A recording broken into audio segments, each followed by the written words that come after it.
Hi guys, it's day 5 and I'm back with another tip in my 14-day creative writing sprint.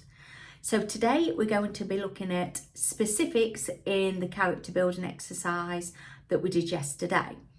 So just to recap, day 1 and tip number 1 was how to generate ideas using a title prompt. Day 2, tip number 2 was to look at how to use those ideas to be able to develop a plotline. Day number 3 was to start looking at how you can use a base for your story. So looking at beginnings, middles and ends of stories and starting to put a little bit of structure into place.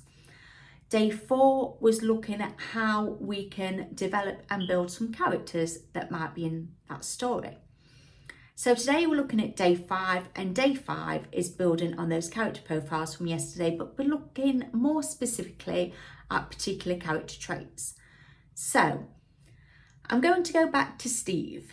So you'll remember Steve if you looked at the other videos, who is a character in Finding Steve, the title prompt that I've been using as an example for this particular writing sprint vlog.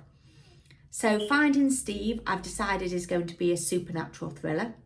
And this supernatural thriller is going to be around Steve, who goes missing, presumed dead, and his friend Pam, who has a little obsession over him, is looking for Steve in the afterlife. So she goes to see a medium and is trying to find him through those means. Now, it turns out that Steve isn't actually dead, is very, very much alive, and the plot evolves around how they come to find that Steve is alive. So, Pam. Today we're going to look at the specifics about Pam, and we're going to really unpick her character to be able to understand how she deals in certain situations in this story. So, one of the exercises I've used around this is something where we put her into uncomfortable situations outside of the story and see how she would deal with them. So I have a little scenario for this. So Pam, on her character profile, would be a very average woman. She would be very introverted, not really have many friends, not much have much of a social scene. She doesn't like busy people. She doesn't really much like people. And she keeps herself very much to herself. So on one particular day, she goes shopping, and it's one of these very busy days. She's very uncomfortable. She doesn't like to go shopping on this particular day, but she does it anyway because she has to. So she gets very nervous in the shop and wants to get out as soon as possible. And picks up a pack of biscuits just because she feels she has to buy something and she can't leave the shop without buying something. So she picks up this pack of biscuits, and she's overwhelmed with all the people around her, all the bright lights that are shining upon her, all the things, all the distractions that are going around, and she feels very, very anxious. So she rushes to get out of the shop, and as she goes, she forgets to pay for the biscuits. So a security guard calls her in. She's very hot and flustered and upset, but he takes her into the office anyway. So she's sat in the office and she's being grilled by the security guard, very, very embarrassed, very upset. And in the end, she's let go and she can go home. But she's really upset by the whole situation. Now, what happens next with Pam? Do you think that Pam would be letting this slide? Do you think she'll not go back to the shop again? Do you think that Pam will... What do you think she'll do? There's some ideas for you to think about. Now, my idea for this as part of the story is that Pam is very obsessive in nature, very obsessive in thoughts. She's a very anxious person and builds things up quite a lot to be a lot bigger than what they are. And this sits very uncomfortable with Pam, as she's a very moral person in the sense that she don't want anybody to judge who she is and what she does. She doesn't like to be the centre of attention, and this really embarrassed her. Now, I want Pam to be slightly unhinged. I want Pam to be a little bit of a wild card. I want her to have an obsessive nature, and I want you to really think about how that could affect the storyline with Steve, like I'm doing, just as an example for how you might want to work with one of your characters.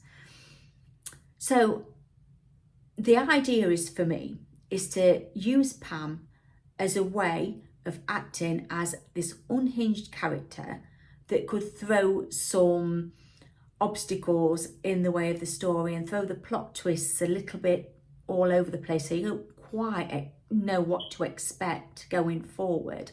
And because of Pam's volatile and unexpected nature, you don't know where she's going to fit in with what's happened to Steve.